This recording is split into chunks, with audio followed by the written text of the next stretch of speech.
The ILS, or Instrument Landing System, refers to an instrument landing system used in airports all around the world.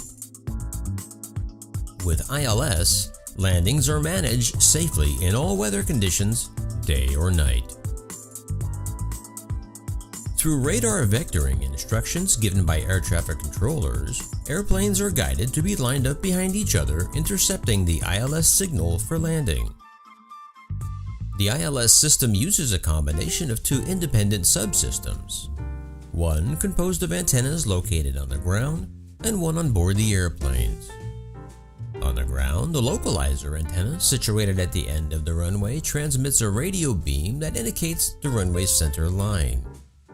A second transmitter, called a glideslope, is situated at the edge of the runway, and its beam indicates the correct vertical descent profile.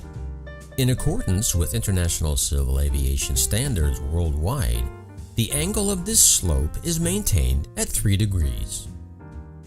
The intersection of the approach slope with the runway center line given by these transmitters represents the ideal descent path. The receiving antennas on board the aircraft pick up and display this information on a screen in the cockpit. The landing then follows a fixed trajectory with a slope angle of 3 degrees down to the runway's surface. During the final phase of the flight, the air traffic controller guides the airplane towards the localizer beam. The pilot watches the ILS receiver screen, where a vertical pointer indicates the center line. The pilot then levels off and slows down in order to configure the aircraft for the final descent. The descent starts at the intersection point of the transmitted localizer or center line and the glide slope point of descent.